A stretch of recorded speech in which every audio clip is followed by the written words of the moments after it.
In this short section here, we're going to start off by looking at adding and subtracting vectors, and then I'm going to tack on an optional section on geometric proofs should you wish to challenge yourself a little bit. So this should hopefully be familiar to you from IGCSE.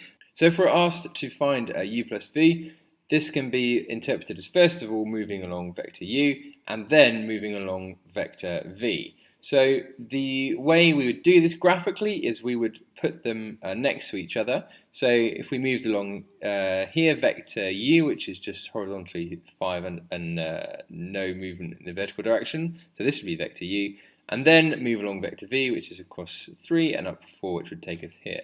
Now there's no reason that you have to do it this order. It won't make any difference if we went the other way around. So suppose we started here, we went across 3 and up 4 would take us to here, and then across 5 it would get us to the same point. So we can say here that u plus v is the same as v plus u. If we add them, we're just going to look at the different components together. So the horizontal components here are 5 and 3, add those together and get 8, and similarly the vertical components here, add them together and get 4.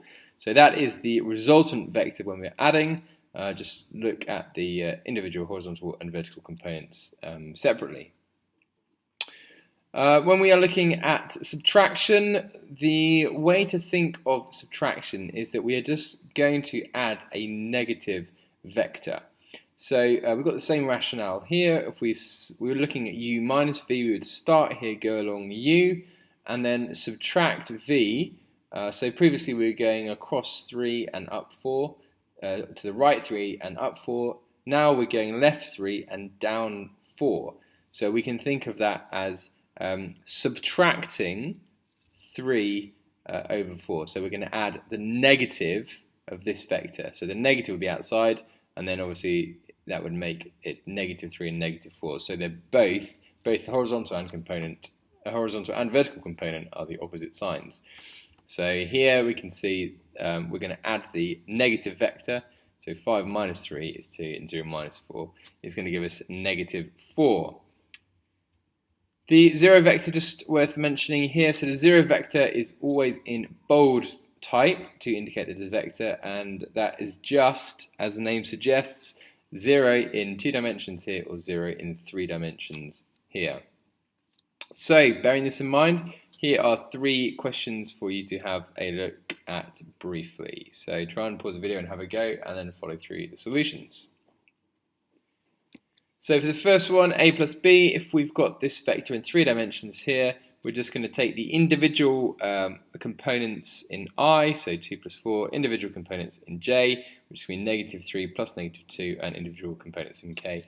And we're going to end up with the vector a plus b equal to 6i plus 5j plus 2k.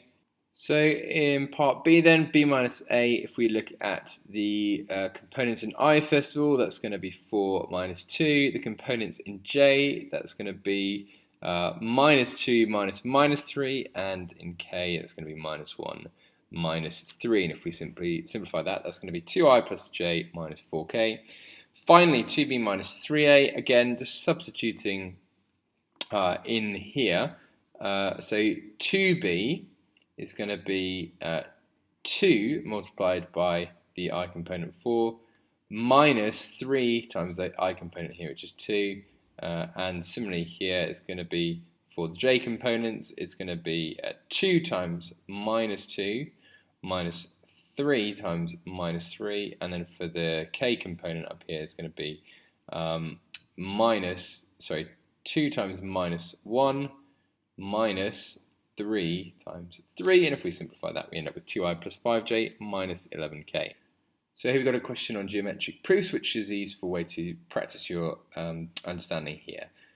In triangle OXY, we've got A, B, and C are the midpoints of OX, OY, and XY respectively. This vector OX we're going to label X, and this vector OY we're going to label Y. So have a go at these questions, and then I'll follow through the solutions with you. First of all then, the expressions for OA, OB, XY and OC. So OA we can see is just going to be half X, OB is going to be half Y, this vector here. x, y. So in order to do this vector, I'm going to go this way. So this is the same magnitude but different direction. So this is negative x plus y, which I can rewrite as y minus x. OC then, we know that C is the midpoint, so it doesn't really matter which way I go. I can go from here, starting here, go this way, or starting here, go this way. Either way, I'll get the same answer. Let's have a look at this way though. So I start here, I do up, which is vector OX, and then XC is going to be half of vector XY, and we've already found vector XY is y minus x, so I can substitute and expand, and I end up with half x plus y. CO, the final one then, is going to be, let's start with this way, so CO is going to be the opposite of OC, which I've already found here. So OC is half x plus y, so if I want to find CO, it's because I'm going the other direction. So OC is here, so C to O is the same size but the opposite direction, so I just take my vector here and make it negative, and that will give me that vector. So they are just in the opposite direction. For part B, find the expression for AB in terms of x and y. What's the relationship between the line xy and line AB? So in this instance, AB, I can start here and go this distance, which is half the magnitude of x and in the opposite direction, so that's negative half x plus half y, and I can simplify that to half y minus x. Since this vector xy from the previous question is y minus x, and this vector AB is half y minus x, we can conclude that it is a scalar multiple, so it is going to be parallel, so it's in the same direction with the length of the magnitude being half. For part C, P is the point such that OP equals OX, so I'm going to go OX plus 2/3 XB, so 2/3 of the way along this line. So I've got a point here P, and I'm being asked to find vector OP, so I'm going to need to break this down into this first part, which is straightforward, that's just OX, and then secondly 2/3 of XB. In the first instance then, OX is easy, that's just vector X. 2/3 XB, in order for that I need to work out what XB is, and XB, you can see, is XO, which is same magnitude, opposite direction, so that's negative X, and then plus OB is just going to be a half Y, so I need to take 2/3 of that.